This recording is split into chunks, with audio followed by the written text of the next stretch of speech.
19 Mei 2017, sejumlah petinggi Polda Metro Jaya menyambangi pimpinan Komisi Pemberantasan Korupsi untuk saling bertukar informasi. Di kesempatan itu, polisi juga menjelaskan langkah yang sudah dilakukan untuk mengungkap kasus penyiraman air keras kepada penyidik KPK Novel Baswedan. Sebelumnya, publik menaruh harapan besar titik terang kasus penyiraman air keras terhadap Novel saat polisi menangkap pria inisial AL yang berprofesi sebagai petugas keamanan sebuah spa di Jakarta. Namun, harapan pupus setelah AL dibebaskan karena kurangnya alat bukti. Kejadian serupa juga terjadi ketika polisi mengamankan Miko yang mempublikasikan testimoni ke media sosial YouTube. Polisi juga melepas yang bersangkutan karena kurangnya bukti yang mendukung.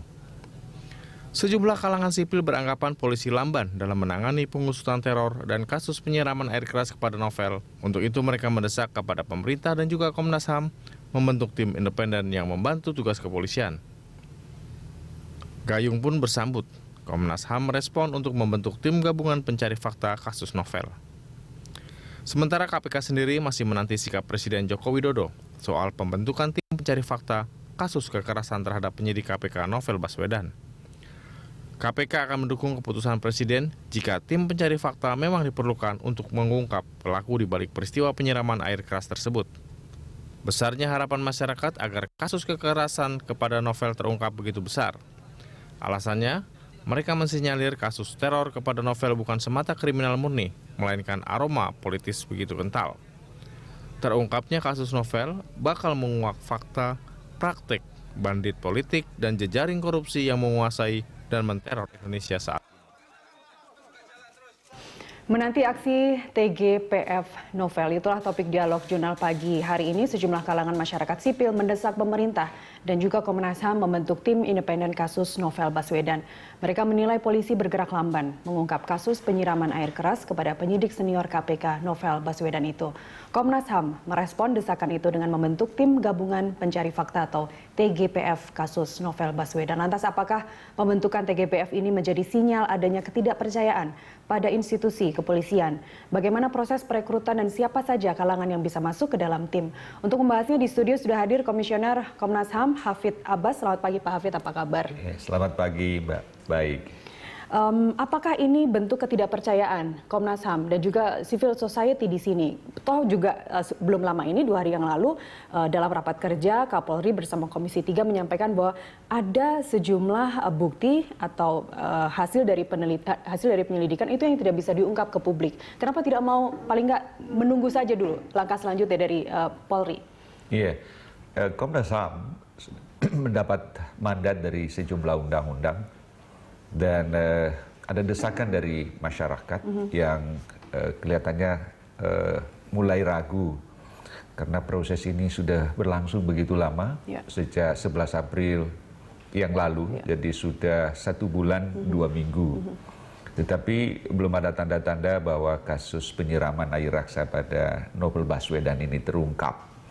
Nah, dengan desakan masyarakat ini, Komnas HAM sebagai rumah pencari keadilan tentu tidak bisa mengabaikan. Dan dengan desakan dari civil society ini, misalnya LBH, dari Muhammadiyah, dan dari sejumlah kalangan, mereka menyampaikan harapan untuk secepatnya membentuk tim gabungan pencari fakta. Karena harapan yang sama, mereka juga telah menyurat ke Presiden, tetapi juga tidak direspon oleh Presiden Jokowi. Dan mereka... Apa yang disampaikan Komnas HAM kepada Presiden nantinya? Komnas HAM sebagaimana mandat yang melekat pada institusi ini sebenarnya mendapat kewenangan bisa saja membentuk tim gabungan pencari fakta dengan melibatkan berbagai pihak yang terkait. Tapi kalau Presiden sebenarnya membentuk tim seperti yang diharapkan oleh civil society dan KPK, itu sebenarnya mempunyai kekuatan yang lebih tinggi dibanding dengan Komnas HAM yang membentuk. Artinya sendiri. Apakah Komnas HAM juga akan menyampaikan hal ini? Artinya Presiden saja yang membentuk tim gabungan pencari fakta ini, atau dari Komnas HAM sendiri tanpa melalui Ampres misalnya, persetujuan Presiden misalnya? Ya, memang di Komnas HAM itu kami melalui beberapa fase. Pada saat ini di Komnas HAM ada Subkom Pemantauan dan Penyelidikan yang menangani kasus-kasus seperti ini. Kami belum melangkah kepada satu keputusan di sidang paripurna di Komnas HAM untuk membentuk tim gabungan pencari fakta ini.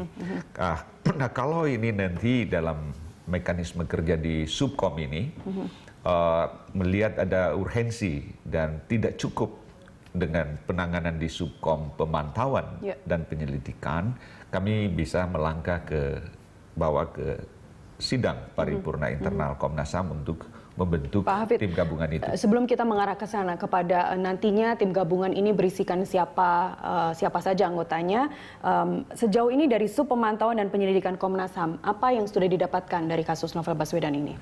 Ya, kami sebenarnya sudah menempuh beberapa langkah ya, dan data yang kami peroleh tentu masih internal di pihak Komnas HAM. Tapi tim sudah bertemu Novel Baswedan, sudah bertemu dengan keluarga, sudah juga melihat tempat kejadian, dan juga sudah mendapat masukan dari banyak pihak karena ada delay ya dari pihak kepolisian untuk menyelesaikan kasus ini, sehingga ada juga dokumen-dokumen segala macam yang diperoleh dari masyarakat sipil ini, dan itu kami nanti bisa secara bersama-sama mengolah ini.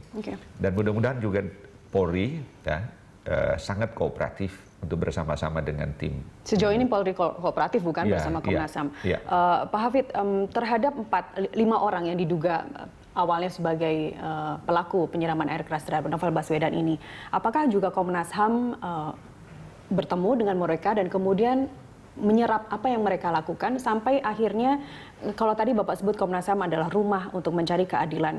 Di sini juga ada titik keadilannya juga bahwa ternyata karena tidak cukup bukti mereka dilepaskan. Apa yang Komnas HAM dapatkan dari dilepasnya 5 orang yang sempat diduga sebagai pelaku ini? Ya, dari masyarakat sipil ya melihat bahwa kalau tadi belum cukup bukti ya dari 5 orang ini, sebenarnya polisi belum waktunya untuk mengungkap. Sebenarnya biar saja ini menjadi ranah internal dari pihak kepolisian supaya ada self confident masyarakat. Jadi ada kepercayaan, ada trust dari masyarakat bahwa polisi ini tidak terkesan buru-buru untuk memberi kesan di masyarakat bahwa telah bekerja sungguh-sungguh. Sebab kalau ada ketidakpastian seperti ini, bahkan dampaknya adalah bisa mengurangi trust masyarakat kepada. Apakah itu yang terjadi sampai akhirnya civil society ini menyampaikan hal ini kepada Komnas HAM karena ada unsur ketidakpercayaan terhadap Polri? Ya, itulah yang kelihatannya yang disuarakan oleh masyarakat sipil ini.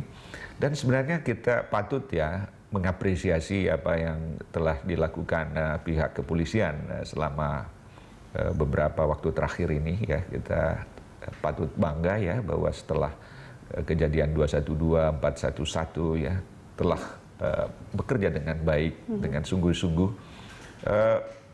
Kepolisian perlu merawat kepercayaan dari masyarakat ini.